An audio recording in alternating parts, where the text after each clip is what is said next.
चत्वारि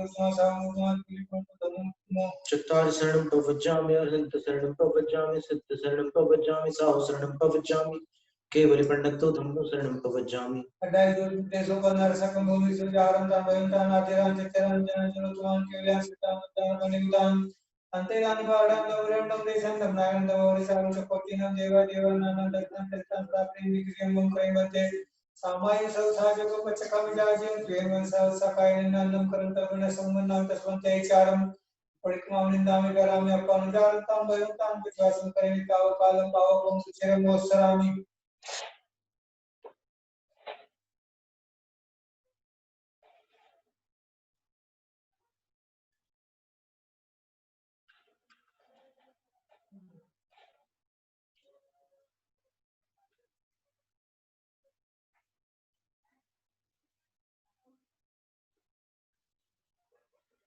Goswamyam Jinvare Kitare Kyani Jain Orgoro Mahima Pane Luis Joy Redamante Thankari Gane Bande Arhante Kit Se 24 Chiv Keval Usamati Svande Sambhavam Bhavanjana Samaisya Pamakam Supasam Janam Janda Pavande Suvim Chabupayantam Sir Sayim Chabasa Pujamcha Vimarmantam Bhavam Dhammam Satyam Chavandam Kuntum Jinvarinam Varam Sabadim Chasvayam Chanam Vandam Nirkanim Tapasam Vidyamanam Cha Evam Me Nitya Vigare Malapayan Yamana 24 संपिजड़वर आते हैं रामे पसेयंतु कृत्यवंदे मया देव उत्तमजन सिद्धारो गुणानुदानंतु समायिनि में ओहि चंदेहि निमलेरा आई चैमय प्यासंता सारमेव गंभीरा सिद्धा सिद्धिं मम दशंतु सुतदल पाद के व्यास परमर्व वाला पटमति व्यास चरित गुण दिव्य नमो गुरुदेव गुण गुरुदेव 36 गुण समक्की पंचव्याचार करण संदय से शिष्यानुग कुशले धम्माई सदा वंदे गुरुवति संजीवनी एकरं संसार सारं गौरं चंदन चक्रकमलं जन्ममृत्युं पावेति हे नित्यमृत्युं मुक्ता ध्यानं विहोत्राभ्याः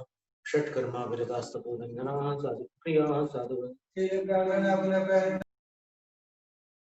पाठं पटापण्डं तमं साधुआ गुरुवपान्तरो नित्यं ज्ञानदर्शननायकः चारित्राणं गम्भीरं मोक्षमार्गोपदेशकः चामत्यागति काल समुद्र साधुचम संनान संदर्शन संचारितान पंचव्याचारणम आयज्ञानम आयरादिशुनानुदिशनं गुज्जायनं तिरन गुरुपालयानं सवसामं त्यान कालम सेन गुज्जवंतां नमसामि दुःखपोकविला वेदन स्वामिनं जिन संपत्ति हो मध्यम सुरवै तेरे मणिकिर नवारि धारा है सत्पय कमल वरसैल विमल केवल पयासिया से सत चक्षम सायारो नायारो भवयानं जीण देसियो धम्मो नम्योन्नतं जनिन्दं साधम्मं परुवेमो नमस्ते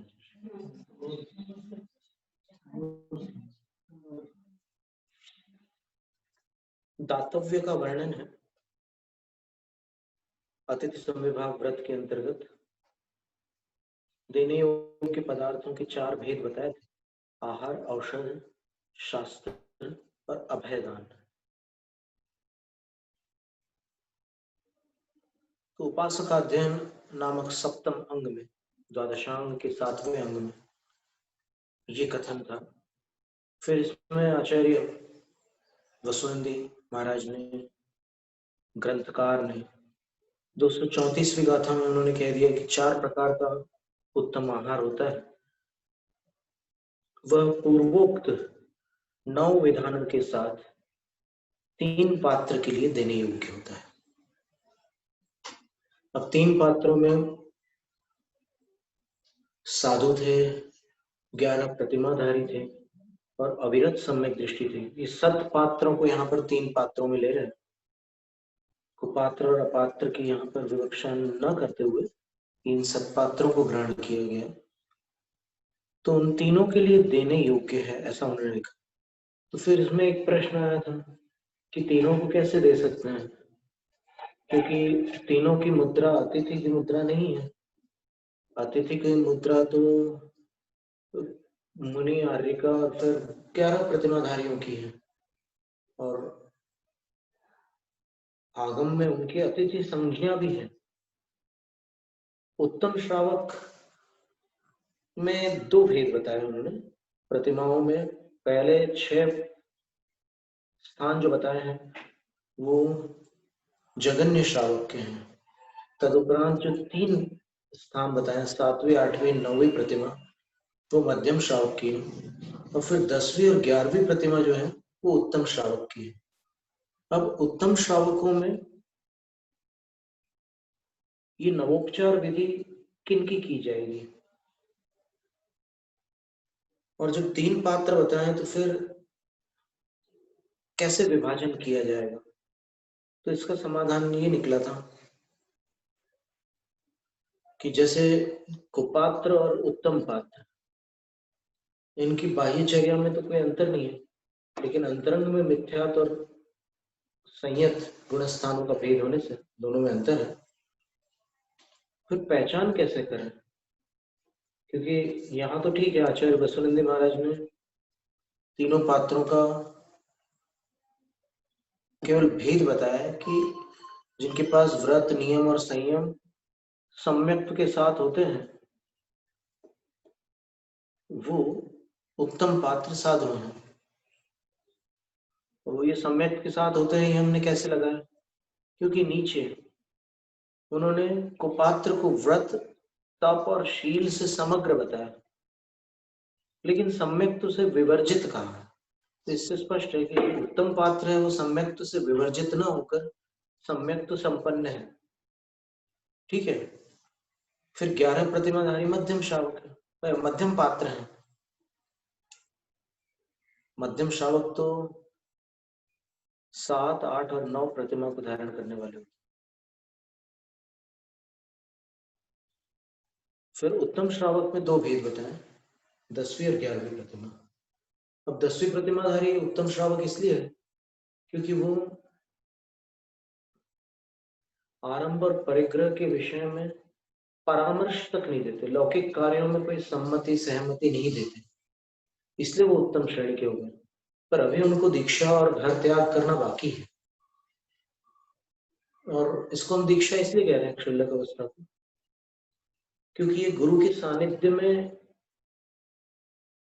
एक विधि से ही इसको धारण किया जाता है 11वीं प्रतिमा को, और उस विधि में एक दीक्षा मंत्र भी प्रतिपादित है। दीक्षा मंत्र तो हम यहाँ पर प्रासंगिक नहीं समझते कि आपको भी हम बता दें, लेकिन हम आपको विधि के विषय में थोड़ा सा वर्णन बता देते हैं, क्योंकि अभी अभी एक नई चर्चा आई है कि क्षुल्लकों की कोई दीक्षा नहीं होती। तो अभी हम बताते हैं आपको। अरे ये मैंने देखा है, तो उसमें क्या ने उधर नासिक के पास गांव है, समर्पण स्थान धुलिया के पास है। कोसुम्बा क्या कुसुम्बा में एक ब्रह्मचारी थे, वो उनको ब्रह्मचारी 7 प्रतिभा देनी थी, पूरा क्षुल्लक दीक्षा क्रिया पूरी बिलोरी सब कुछ किया। अच्छा, कब की बात है? 70 प्रतिभा, ये करीब देखो 79 का।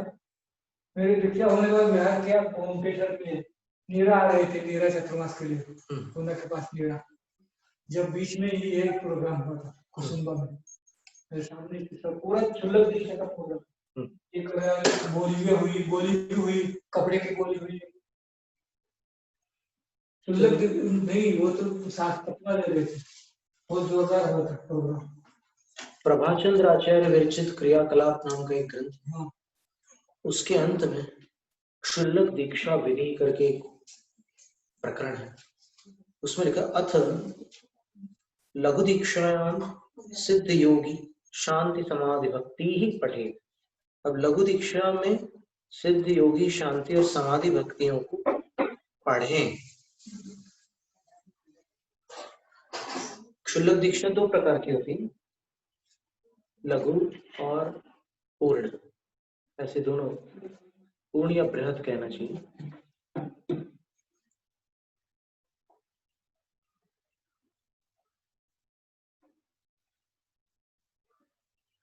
अब देखिएगा, फिर मंत्र दिया हुआ है, अनेन मंत्रेण जाप्यम वारमि एकविंशति किंवा अष्टोत्तर शतम दिए थे। 21 बार उस मंत्र की जाप करते हैं गुरु, अथवा 108 बार करते हैं और उनको अभिमंत्रित करते हैं। ये अभिमंत्रित करने की प्रक्रिया ये तो क्या है? और देखिए आप, अभी तो हम एक प्रसंग बता रहे हैं आपके सामने, इसके अतिरिक्त और भी हम काव्य बताएंगे जिसमें दीक्षा का वर्णन। अन्य विस्तरेण लघु दीक्षा की, और दूसरी जो विस्तार से और भी कुछ है कि विस्तार से जो दीक्षा विधि है वो बताए। अथ लघु दीक्षा नेत्री जन पुरुष स्त्री व दाता संस्थापयति।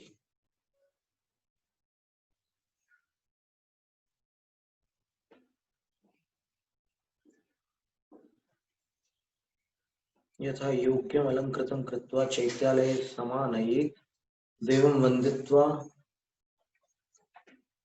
सर्वैः सह क्षमां कृत्वा गुरोरग्रे च दीक्षा याचयित्वा तदाज्ञया। देखो दीक्षा की याचना कर रहे हैं। जिनको ये जानकारी न हो कि अभी वर्तमान में ऐसी भी एक चर्चा निकली है विद्वानों के बीच कि क्षुल्लक दीक्षा कोई दीक्षा ही नहीं होती, तो उनके सामने हम ये शास्त्र रख करके बता रहे हैं कि यदि आपके कानों तक वो बात आए और कोई तर्क साथ में दे दे कि वो तो श्रावक ही तो है, और ऐसे सब जो फुसलाने वाली जो बातें होती है अथवा जो लच्छेदार भाषा होती है, उसमें अगर कोई किसी को भ्रमित करने का बहकाने का प्रयत्न करे, तो आपके पास अगर ये प्रमाण होगा तो फिर आप निशंक होकर आगम का पक्ष स्वीकार कर सकते हैं।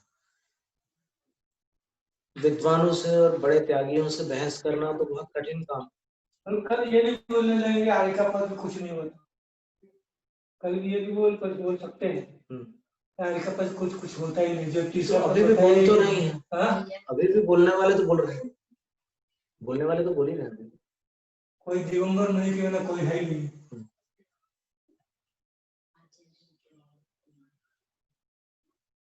और दिगंबर भी क्यों, वो भी खत्म कर डालो, क्योंकि अभी मोक्ष तो होता ही नहीं है, फिर काय होली मेरे बोली कर खत्म करो, शास्त्र बोलेगा बोलो ठीक है।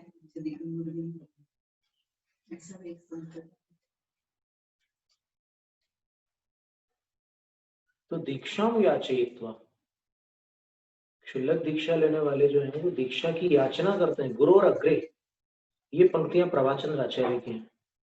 फिर प्रभाचंद्र आचार्य महाराज के विषय में भी अभी अभी कोई एक आलेख आया था कि अरे वो तो कोई तबला माला भी कुछ नहीं है, दीक्षा का वर्णन नहीं है, हमने पढ़ा नहीं है तो क्या वर्णन, और हम लोग पढ़े इसमें होगा, कहीं मिला होगा दीक्षा का वर्णन तो होगा, क्षुल्लक कोई आएगा का दीक्षा क्षुल्लक दीक्षा होगा, क्या वर्णन नहीं है इसमें किसी में। तो गुणस्थान प्रधान कथन है ना वहां पर। संयता संयत जब संयम के अभिमुख होते हैं, ये प्रकरण आया है तो इसमें आया तो संजय पद से चल रहा है संजय। हाँ चला ना, शांति काल में ही हाँ चला था। निर्णय क्या हो, निर्णय कुछ हुई हो, कुछ हुआ नहीं लगता है। नहीं, भाव वेद की अपेक्षा से लिया हुआ है, और क्या निर्णय उसका, द्रव्य वेद की अपेक्षा से नहीं। 93वां सूत्र है पहली पुस्तक का धवला का, सत्प्ररूपण जीव स्थान में। इस कारण से ये लोग कोई जितने विद्वान है ना, ये पंडित बन के बढ़ रहे, वो एक अलग विषय है। ज्ञान, अपन ज्ञान की चर्चा करते, वो तो उनके चारित्र की बात है।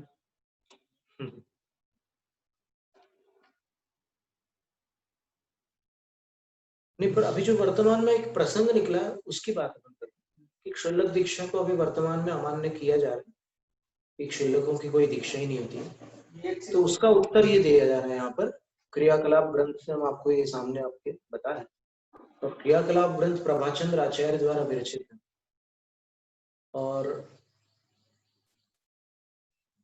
कोई मान्यता अपने को अनिष्ट हो तो फिर अपन उनके काल का निर्णय कुछ अलग प्रकार से करते हैं। अपन ऐसा समझते हैं कि ये वो वाले प्रभाचंद्र नहीं है जिन्होंने न्याय कुमुद चंद्र की रचना की थी, ये कोई दूसरे प्रभाचंद्र है, ऐसा बोलते हैं। पर इसका शोध करना आवश्यक है। क्या है कि अपने को जो इष्ट और अनिष्ट है उसको अपन एक तरफ रख दो, इसकी परीक्षा करना आवश्यक है। और अभी वाराणसी में जो शैली विज्ञान पढ़ाया जाता है, उस शैली विज्ञान से पता चलता है, शैली देखकर समझ में आ जाता है कि ये वो वाले प्रभाचंद्राचार्य है या दूसरे वाले। इसलिए आप केवल इतना कह करके निर्णय नहीं दे सकते कि ये वो वाले प्रभाचंद्र नहीं थे। और फिर एक और हमारा इसमें एक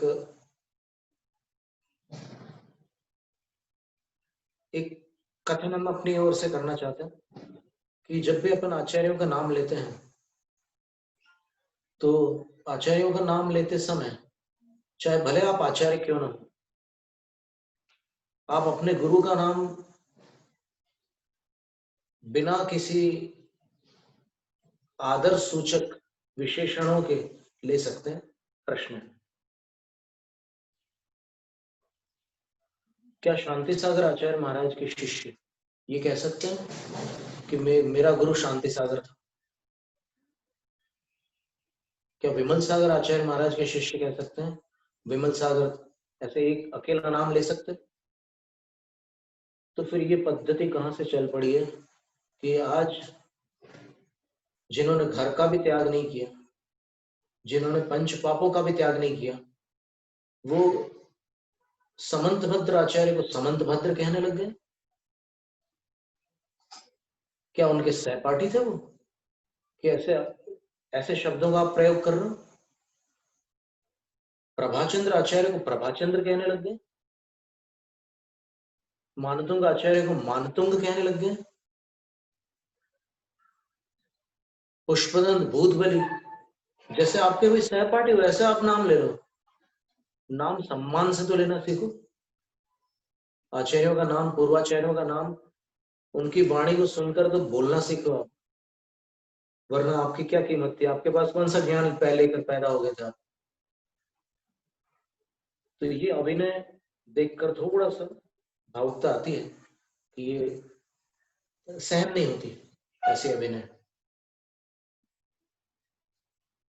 अभी आपके श्रद्धेय को अगर कोई ऐसे शब्द लेकर के बोले नाम, तो कैसा लगेगा आपको? आपके पिता का नाम अगर कोई बोल दे कि वो अमोलक चंद, ऐसा नाम बोलने से कैसा लगेगा? फिर आप कुंदकुंद नाम कैसे बोल रहे हो बिना सम्मान के? तो ये सम्मान से नाम लेना भी आपको सीखना होगा। भी इतना नहीं सीखो तो ज्यादा बड़ी बड़ी बातें करना शोभा नहीं देती। पहले विनय करना तो सीखें अपन। पूर्वाचार्यों के प्रति अगर विनय नहीं है तो ये ठीक है, वो शास्त्रार्थ करने वाले जो हैं उनको भी जब कोई बात प्रस्तुत करनी होती, प्रमाण देने होते हैं, मान लो आपको आर्य समाज के साथ शास्त्रार्थ करना है, आपको वेदांतियों के साथ शास्त्रार्थ करना है, आपको वैदिक पद्धति वालों के साथ कोई शास्त्रार्थ करना है, आपको वैष्णवों के साथ शास्त्रार्थ करना है, शैव लोगों के साथ शास्त्रार्थ करना है, शंकराचार्य जी के साथ शास्त्रार्थ करना है, तो उनके ग्रंथों के ग्रंथकर्ता का नाम आप ये नहीं कह सकते कि कपिल ने ये कहा है, कणाद ने ये कहा है, वेद व्यास कहता है, ऐसा नहीं बोल सकते आप। आपको वहां पर कोई सम्मान सूचक शब्द का प्रयोग करना होगा।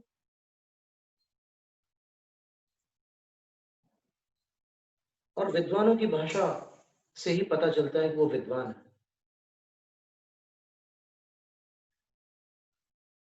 भाषा का चातुर्य विद्वत्ता का परिचय नहीं है। चातुर्य के साथ भाषा की शालीनता, भाषा की सभ्यता भी अपेक्षित है। तो प्रभाचंद्र आचार्य कौन से आचार्य हैं, इसके विषय में भी खोज करनी होगी। यहां पर देखिए वो दीक्षा की बात कर रहे हैं, फिर कह रहे हैं कि सौभाग्यवती स्त्री विहित स्वस्तिकोपरि श्वेत वस्त्रम प्रच्छाद्य तत्र पूर्वाभिमुख पर्यंकासनो गुरश्चोत्तराभिमुख संघाष्टकन संघंच परिपृच्य। पूर्व की ओर मुख करके दीक्षार्थी बैठे और उत्तर की ओर मुख करके गुरु बैठे, और ये 3 लिंगों में से लिंग है। इसको साधारण घटना कैसे समझा जा सकता है?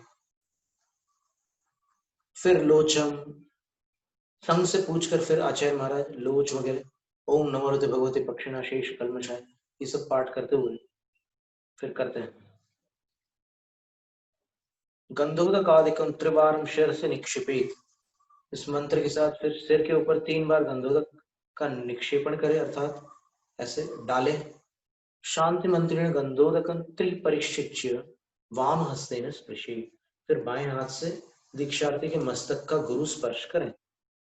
तद दध्यक्षत गोमय तद्भस्म दूरवांकुरान मस्तके वर्धमान मंत्रेण निक्षेप, फिर वर्धमान मंत्र पूर्वक जो आगे की विधि है पूरी वो, तो ये विधि दीक्षा विधि नहीं तो क्या है? अब चलो ठीक है, कोई ऐसा मान ही ले कि ठीक है ये तो एक विधि है, पर और कहाँ आया है इसके बारे में? क्षुल्लकों की दीक्षा होती है, इसका वर्णन और कहाँ पर आया है? तो फिर एक और प्राचीन प्रबंध छोटा सा 7 काव्यों का एक छोटा सा ग्रंथ है, उसमें देखिए क्या लिखा है।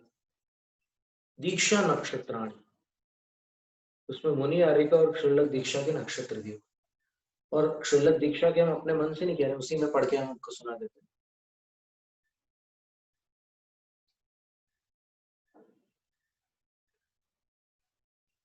पूर्वा भाद्रपदा मूलम धनिष्ठा च विशाच विशाखिका श्रवणश्चैष दीक्षन्ते क्षुल्लकाः शल्यवर्जिताः।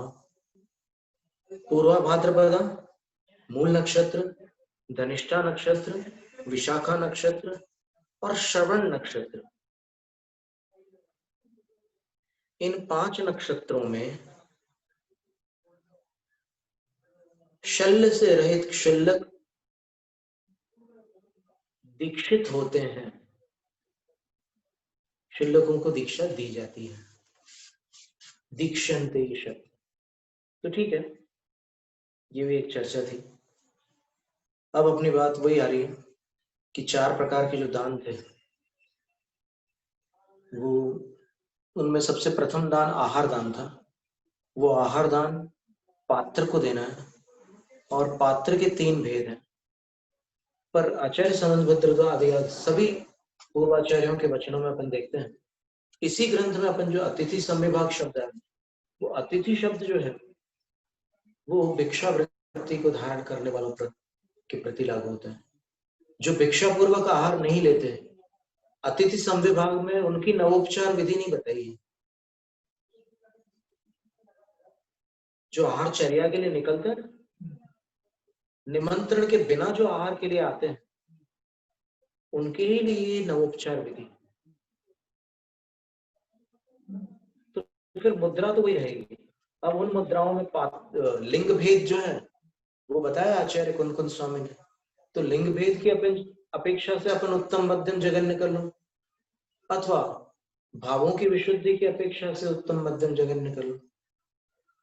लिंग भेद की अपेक्षा से अगर उत्तम मध्यम जघन्य करते हैं, तो आचार्य कुंद स्वामी ने जो लिंग भेद बताया है वो दंसन पहाड़ की 18वीं गाथा में बताया, और सूत्र पहाड़ में भी उसका वर्णन है, 20, 21, 22 नंबर की गाथा है।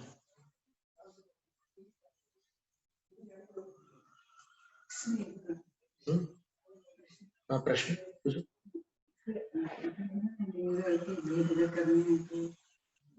दर्शन पाओ की गाथा से वो तो बाहरी लिंक से अपन समझ सकते हैं, पर जो भावों वाला रहेगा वो पहचान नहीं सकते हैं।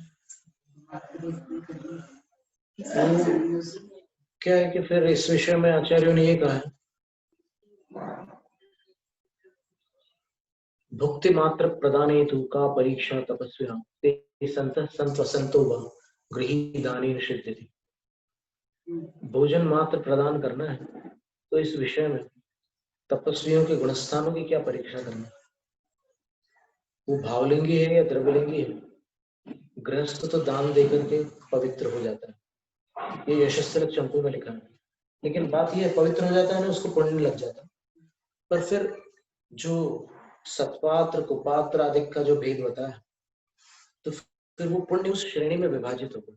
वास्तव में देखा जाए तो पुण्य केवल अपने भावों पर आश्रित नहीं होता। ये बड़ी गंभीर बात है और सूक्ष्म बात है जैन कर्म सिद्धांत। जिनकी ये धारणा है ना कि पुण्य तो अपने भावों पर निर्भर करता है, एकांत नहीं है, ये आप समझ लीजिएगा, ध्यान से सुनना कि जो भाव की बात हो रही है वो भाव द्रव्य सापेक्ष है। जिस द्रव्य का आपने आलंबन लिया है उस द्रव्य से जैसे भाव बन सकते हैं, उस द्रव्य के आलंबन से, उन भावों से ऊपर के भाव उस द्रव्य के आलंबन से बन ही नहीं सकते, ये जैन सिद्धांत कहते हैं। नहीं तो फिर दीक्षा लिए बिना कोई भी मोक्ष चले जाता। और इसके हम उदाहरण दें आपको, 2 उदाहरण है हमारे पास। 7 प्रकृतियों के क्षय से क्षयिक सम्यक दर्शन होता है, सबको पता है। तो 7 प्रकृतियों का क्षय सब लोग क्यों नहीं कर लेते?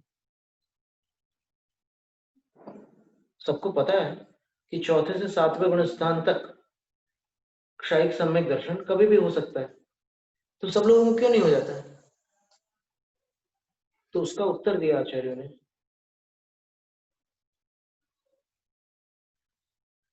दंसण मोह खवणा पट्ठव गो कम भूमि जादू मनुष्यो केवली मूले निठव को चावी संबद्ध।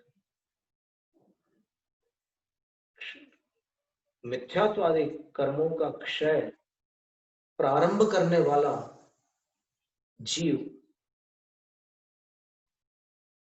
4 गतियों में से केवल मनुष्य गति का ही होता है, वो अन्य गतियों का नहीं होता। एक तो ये प्रतिबंध लग गया कि 3 गतियों में वो क्षपणा प्रारंभ ही नहीं होती। फिर इसमें भी मनुष्य गति में भी कम भूमि जादू मनुष्यो, कर्म भूमि में जन्मा हुआ मनुष्य ने वहां पुल्लिंग का प्रयोग किया, पुरुष।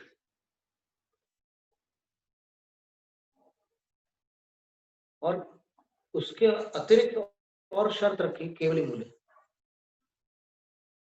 केवलियों के चरणों में होता है।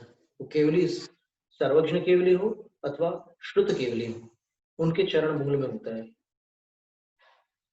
फिर एक प्रश्न आया उसमें, धवला की बात कर रहे हैं कि जैसे श्री कृष्ण जी वो 16वें तीर्थंकर बन रहे हैं आगामी 24 में, निर्मल नाथ जी उनका नाम होगा। वो क्षयोक्षमिक सम्यक दृष्टि है, और तीर्थंकर जो होते हैं वो किसी गुरु के सानिध्य में क्षयिक सम्यक दर्शन प्राप्त नहीं कर सकते।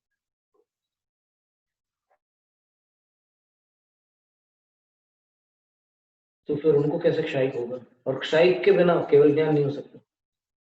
तो उसका उत्तर दिया कि दीक्षित होते ही उनको स्वयं श्रुत केवली पद प्राप्त हो जाएगा, और श्रुत केवली का सानिध्य उनको अलग से लेना नहीं पड़ेगा, स्वयं ही श्रुत केवली हो जाएंगे, अपने ही सानिध्य क्षयिक सम्यक दृष्टि हो जाएंगे, ऐसा लिखा। प्रश्न ये है कि यदि सब कुछ भावाश्रित है तो फिर ये केवली और श्रुत केवली का नियम क्यों? एक उदाहरण है, ठीक है। दूसरा उदाहरण ये है,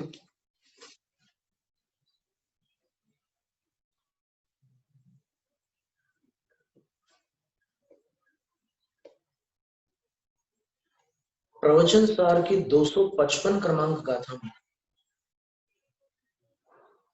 बड़ी अद्भुत बात लिखी है इसी विषय में, उसको अपन एक बार देख लेते हैं।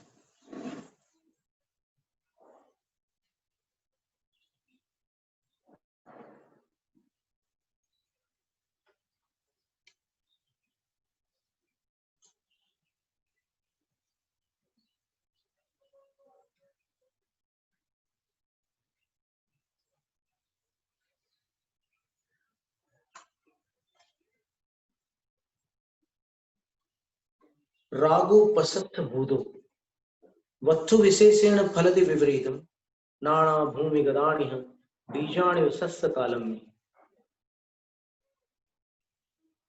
प्रशस्त भूत जो राग है शुभोपयोग, वह पात्रों में भेद होने के कारण भिन्न फल प्रदान करता है। एक ही शुभोपयोग है, लेकिन पात्र अलग अलग है, तो फिर फल भिन्न प्रदान कर रहा है। नाना भूमि गदाणी बीजाणी उस काल में, जैसे 4-6 प्रकार के खेत हैं, एक में काली मिट्टी है, एक में खाद वाली मिट्टी है, और एक में केमिकल फर्टिलाइजर वाली मिट्टी है, एक में रेतीली मिट्टी है, एक में एकदम सादी मिट्टी है, एक में और किसी प्रकार की मिट्टी है। तो इन सब खेतों में एक ही जाति का बीज अगर डाल दो तो फसल अलग अलग आएंगी। उदाहरण दिया आचार्य कुंद स्वामी ने कि अलग अलग आएगी। बस उसी प्रकार पात्रों में भी भेद होता है, और पात्रों में जो भेद होता है वो दातार के परिणामों को उतनी ही सीमा तक ऊपर ले जा सकता है, उससे ऊपर नहीं। जैसे हम उदाहरण बताते हैं आपको, वैयवृत्ति शिक्षा व्रत लेकर के हम बात करते हैं, केवल आहार दान तक सीमित न रख करके सेवा भी ले लेते हैं साथ में। चलो,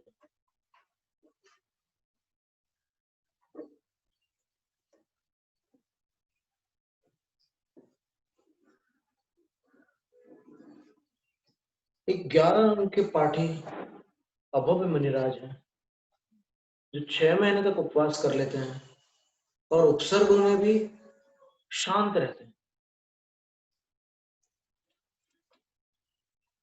उनकी सेवा करने वाले उनके शिष्यों को क्षयिक समय दर्शन नहीं होता।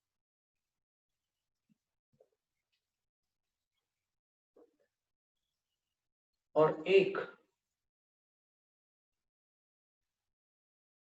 ऐसे मुनि है जो रिद्धिधारी तो है, पर बाहर से किसी को समझ में नहीं आ रहा। उनका ज्ञान तो जग जाहिर है, अभव्य मुनि को सब जानते हैं कि 11 उनके पाठी, लेकिन एक जंगलों में तपस्या करने वाले एक मुनिराज ध्यान में बैठे हुए हैं, सर्दियों का मौसम, उनके ऊपर बर्फ पड़ रही है, और एक ग्वाले का बच्चा आता है और वो जानता भी नहीं है कि ये कौन है, और वो ये सोचता है कि ये तो मेरे से भी इनकी अवस्था बड़ी वो है, मेरे को तो शरीर ओढ़ने के लिए, शरीर पर ढकने के लिए कपड़े भी हैं, इनके पास तो कुछ भी नहीं है, यहाँ तो रात में इनकी जान निकल जाएगी, इतना ठंड है। तो वो क्या करता है, सेठ वृषभ दास का नौकर होता है वो, चंपापुरी के, वो लकड़ियों का गट्ठर वहीं रखता है, जानवरों को अपने ठिकाने पर पहुंचाता है और रात में वहां आ जाता है वापस उनके पास, साधु के पास, और वो उन लकड़ियों से अग्नि जला करके, हाथ गरम गरम करके रात भर उन साधुओं को तापता रहता है। बर्फ अलग कर देता था, फिर तापता था, फिर तापता था। ऐसा करते करते प्रातः हो जाता है, प्रातः काल हो जाता है, और उस बालक को तो पता नहीं था कि ये कौन है। फिर वो ओम नमः सिद्धेभ्य करके उठ जाते हैं, खड़े होते हैं, और खड़े होकर के फिर उस बालक से उसको देखते हैं कि इसने रात भर सेवा की है। फिर उसको कहते हैं ऐसे, वो भी ऐसे देखता रहता है उनकी तरफ। वो कहते हैं कि हे वत्स, उसको अपने जान लेते हैं अवधि ज्ञान से कि ये कैसा जीव है, ये बस एक भाव इसका शेष है, और ये जान लेते हैं।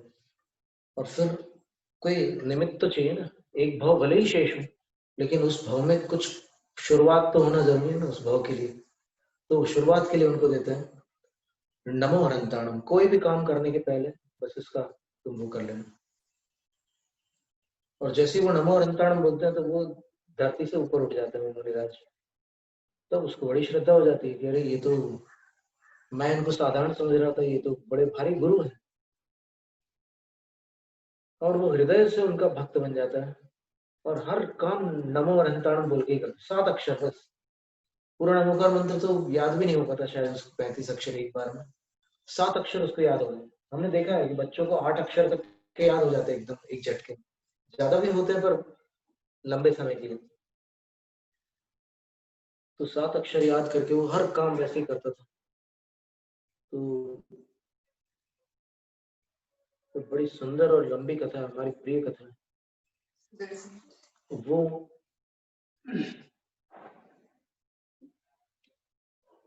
उस भाव में जब उसका मरण होता है तब भी वो नमो हरंताण बोलते थे। तो आगामी भाव में उसका जन्म उसी सेठ के घर होता है जिसके यहाँ नौकर था, और फिर उस इतना सुंदर था, उसका नाम सुदर्शन रखते हैं, और फिर पाटलिपुत्र से वो निर्वाण को प्राप्त हो जाते हैं। एक भवावतारी नमो अरहंताण में काल नय अकाल नय सभी नयों से अपन देखो ना घटना को, एक घटना को एक नए से देखने से उस नए के प्रति राग हो सकता है। जो लोग काल नए वाले हैं वो यही बोलते हैं कि समय आ गया था, वो फिर पुरुषार्थ की तरफ ध्यान ही नहीं देना चाहते, सुनना भी नहीं चाहते। तो ऐसा नहीं, अपने अपन त्यागवादी हैं, सभी नयों को स्वीकार करते हैं, जिस अपेक्षा से वो नए कथन कर रहा है उसको मानना है। तो फिर वहां पर ये स्थिति होती है। अब आप सोचिए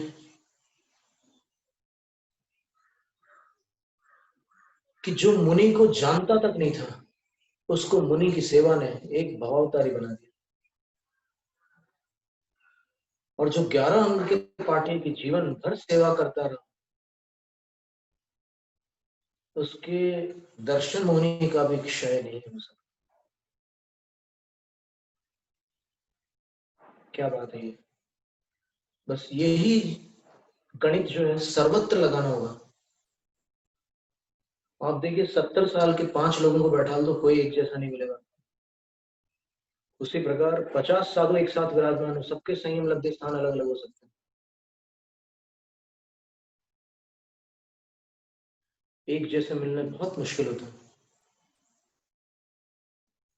तो वो जैसे होंगे, वो आपके आराध्य जैसे होंगे, वैसे ही विशुद्धि आपके अंदर बढ़ेगी।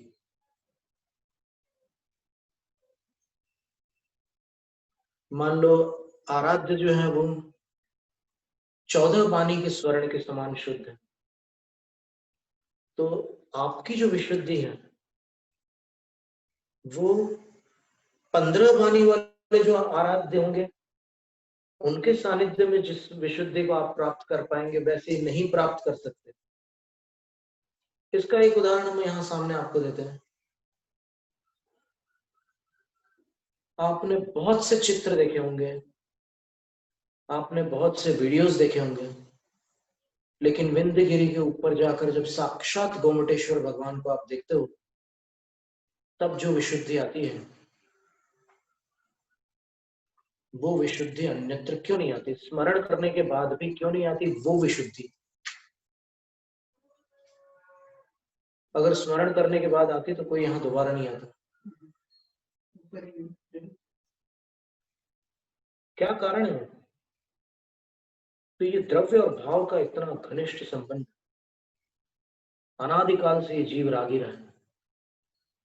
इसलिए कुछ ऐसे आलंबन मिल जाए तो राग को तोड़ने वाले अगर कोई आलंबन मिलते हैं तो उनमें भी भावों की तारतम्यता, भावों का तारतम्य अपने अंदर पाया जाता, तरतमता मिलती है, अनुपात से भिन्न भिन्न भाव होते हैं।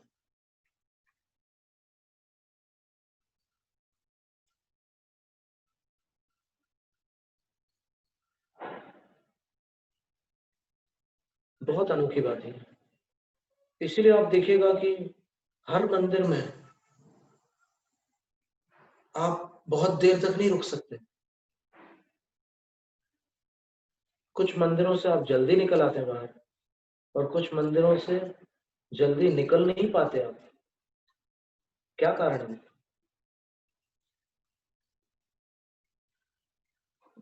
जो स्थापना है उसका द्रव्य, क्षेत्र, काल और भाव, इन चारों का भी बहुत गहन संबंध है।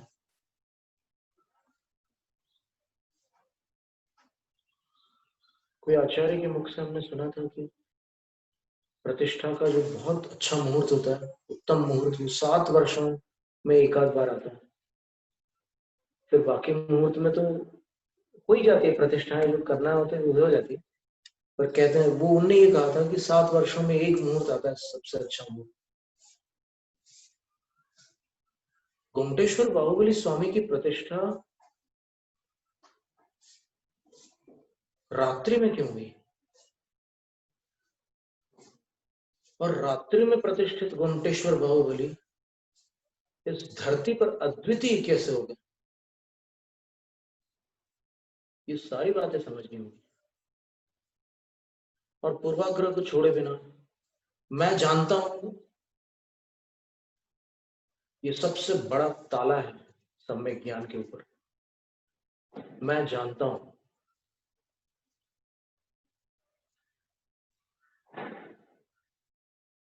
बस ये फुल स्टॉप है, बिल्कुल इसके आगे ज्ञान बढ़ नहीं सकता। मैं जानता हूं खत्म हो गया, खेल पूरा समाप्त कर दिया आपने। सोचने की बात है कि अभी हम श्रुत केवली तक नहीं है, एक अंग या एक पूर्व भी अपने को नहीं आता। और आप सोचो कि जो 14 पूर्व में से जो विषय निकला है अभी, जो षटखंड आगम में भरा हुआ है 23 पुस्तकों में, वो भी नहीं आता अपने को। तो मैं जानता हूं ये किस बलबूते पर बोल सकते हो।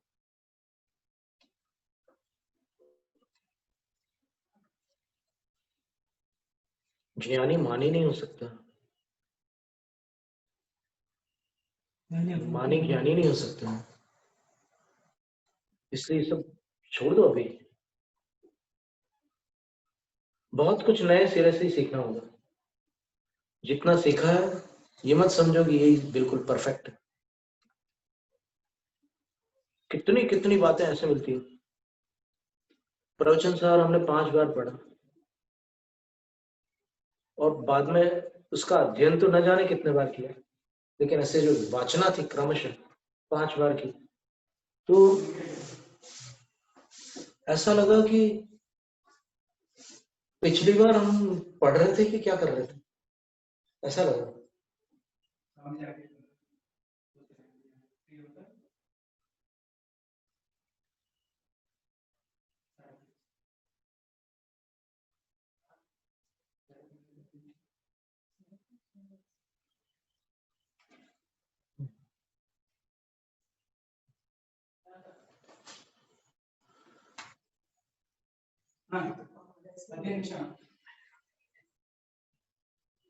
ऐसे 40 मिनट तो हो गया सोचे, फिर भी मूल जो विषय था ये हम आपके सामने जो रख रहे थे वो ये था कि इतना भेद बढ़ जाता है। जैसे आचार्य गुलाब भूषण महाराज जी ने एक घटना सुनाई थी पात्रदान की। जब वहां पर वो बाहर ही रहते थे, वो महाराज जी कभी आते ही नहीं थे अंदर, और फिर वो बाहर कोई गृहिणी अपने किसान पति के लिए भोजन लेकर के जा रही थी, शुद्ध भोजन बना के, शुद्ध वस्त्र, पहले वैसे ही था सब कुछ। तो मार्ग में उनका पड़गान हो गया और वहीं पर खेत के प्रांगण में आहार हो गया। और वो जो टोकनी थी जिसको बोलते हैं, उसको फिर से ढांक कर उन्होंने देख लिया था कि वो बचा भी लिया था उन्होंने, जितना उनको आवश्यक होगा उतना बचा लिया था, और जितना इनको लेना था लेकर चले गए थे। फिर वहां जाकर के उनने बताया कि देर क्यों हुई, बोले तो देर इसलिए हुई कि महाराज जी को मैंने आहार दिया बीच में, चलो अच्छा किया। और फिर जैसे उसने वो खोला उसको, तो पूरे पात्र भरे हुए मिले, पात्र खाली नहीं थे। तो जिनकी ये धारणा है कि पंचम काल में रिद्धियां नहीं होती, उस धारणा में संशोधन की अपेक्षा है। पंचम काल में महारिद्धियां नहीं होती, मन पर ज्ञान आदि जैसे बड़ी बड़ी जो रिद्धियां हैं वो नहीं होती, लेकिन ऐसी कई रिद्धियां हैं जो हो सकती हैं। आहारक रिद्धि नहीं होती, तेजस रिद्धि नहीं होती, ये बहुत बड़ी बड़ी रिद्धियां हैं। चारण रिद्धि नहीं होती, लेकिन ये रिद्धि भोजन पूरा पूरा भरा हुआ है। तो पात्र पात्र में बड़ा अंतर होता है, और फिर उसमें जो आनंद आता है उनको देने में, उसमें भी अंतर दिखाई देता है। फिर कभी वो स्वयं प्रमाद कर दे दातार तो उसका भाग्य कह सकते हैं।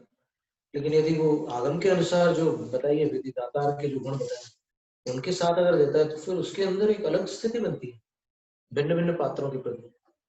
इसलिए 3 पात्रों के 9 पात्र बताए हैं, उत्तम उत्तम उत्तम और उत्तम मध्यम, मध्यम उत्तम मध्यम, मध्यम जगन्य, जगन्य मध्यम, जगन्य और जगन्य जगन्य। ऐसे पात्रों के 3 भेद भी शावकाचार में आते हैं। तो 4 प्रकार के दान में अभी आहार दान की चर्चा हुई थी, फिर क्षुल्लक अवस्था की, आर्यिका की महिमा जो है उसके बारे में अपन जब 11वीं प्रतिमा का वर्णन आएगा तो फिर से अपन उसको एक बार कुछ नई जानकारियों के साथ अवलोकित करेंगे। अभी देखिए कि जो दूसरा दान है, आहार दान के बाद कौन सा दान है? औषध दान। औषध दान के विषय में आचार्य लिख रहे हैं, आई वुड बाल मुयन दबहिर्देशंतरीय रोडाणम जहजोगम दायवम करुणादानन तिभणियोण करुणादान तिभणियोण। 235 क्रमांक गाना। अतिवृद्ध, बालक, मूक जो बोल नहीं सकता, अंधा, बधिर यानी जो सुन नहीं सकता, देशांतरीय परदेशी, और रोगी दरिद्र जीवों को अंदर ही अंदर अपने दिल में बोलना कि मैं इनको करुणा दान देता हूं। एकदम अंदर करुणा आ जाए और फिर करुणा दान देना, देने योग्य है, आचार्य कह रहे हैं। यानी इनके लिए जो भी योग्य औषध है वो आप प्रदान कर सकते हैं, कोई आपत्ति नहीं है। यहाँ पर सत्पात्र दान से अलग श्रेणी में इसको रख रहे हैं कि ये करुणा दान है, ठीक है ना। फिर औषध दान में और बता रहे हैं, ये आहार दान की चर्चा जो थी उसमें पहले पात्र दान की बात की, उसके बाद करुणा दान की बात की। तो करुणा दान में आहार भी दिया जा सकता है। तत्वार्थ सार में लिखा है कि जो गरीब लोग, भूखे लोग होते हैं उनको आहार दिया जाता है। कई बार श्रावक लोग दान देते हैं, उनको आहार देते हैं, वो नवोपचार विधि से नहीं, करुणा दान के रूप में देते हैं। अगर उसमें कोई विघ्न डालता है तो उसके लिए पाप का बंध होता है, ऐसा लिखा हुआ है आश्रवाधिकार में।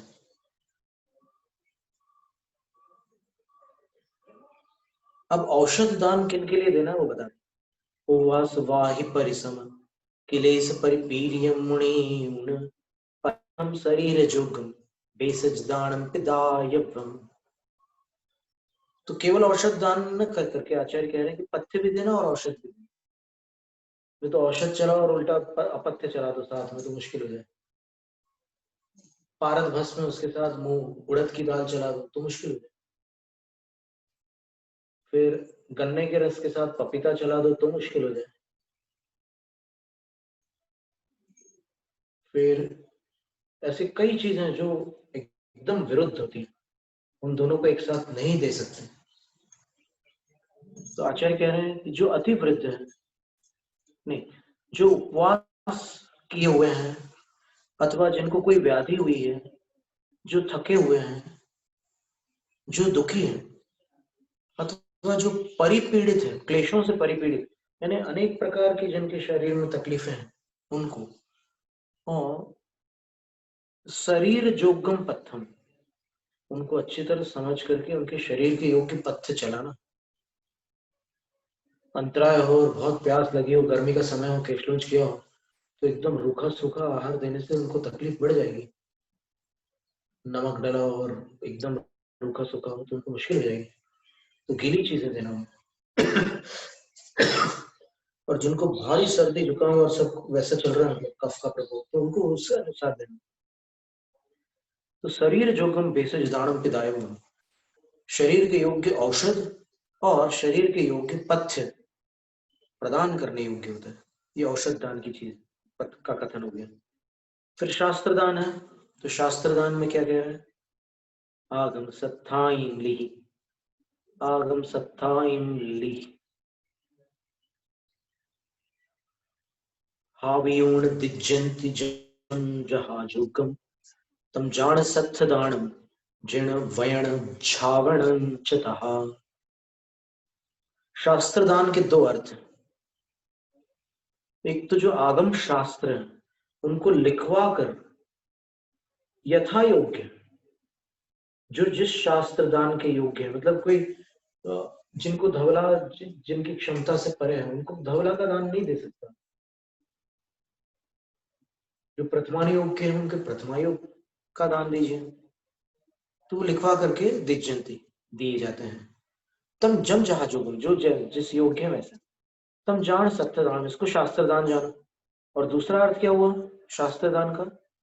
जिण वयण झावण, जिन वाणी का अध्यापन करना, यानी वो शास्त्र ज्ञान तो जो अध्यापन कराने वाले हैं उनके पास है, लेकिन वो शास्त्र दूसरों को पढ़ा करके वचनात्मक रूप से दान करना, तो वो भी शास्त्र दान,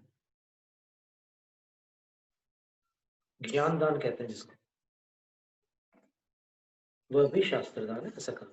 चिता और अंतिम दान अभय दान के लिए एक गाथा दी। जम कीरई परिरखा निच्चम मरण भीय भीरु जीवाण, निच्चम मरण भय भीरु जीवाण, तम जान अभय दानम सिंहामणिम सव्वदानान। मरण के भय से जो भयभीत है उन जीवों को,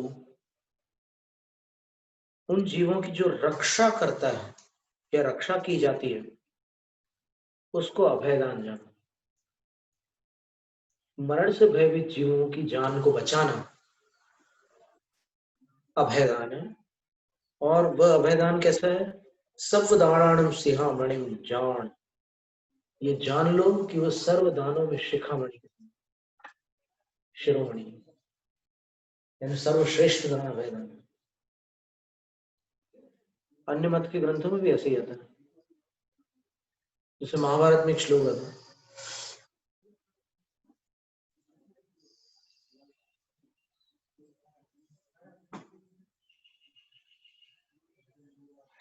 यो दद्यात् कांचनम मेरुम कृत्स्नां चापि वसुंधराम, एकस्य जीवितं दद्यात् न तत्तुल्यं युधिष्ठिर। वो युधिष्ठिर से कहा जा रहा है कि हे युधिष्ठिर, संपूर्ण धरती का जो दान कर रहा है और साथ में स्वर्णमयी सुमेरु पर्वत भी जो दान में दे रहा है, वो एक बहुत बड़ा दाता है, लेकिन एक प्राणी को जीवन देने वाले के बराबर नहीं। एक प्राणी को जीवन दान देने वाला उससे बड़ा दाता है। जो संपूर्ण पृथ्वी का और सुमेरु पर्वत का दान कर दे उससे भी बड़ा दाता ही है। ये अभय दान सब दानों में श्रेष्ठ है। अब इसके उपरांत दान फल का वर्णन आगामी सत्र में। जैनम जैत शासन अथा प्राणिक स्वाध्याय निष्ठा प्रक्रियाएं पूर्वाचारण क्रमेण सकल कर्म क्षयार्थम भाव पूजा वंदना स्तव समेतम श्रुत भक्ति का उत्सर्गम करोगे।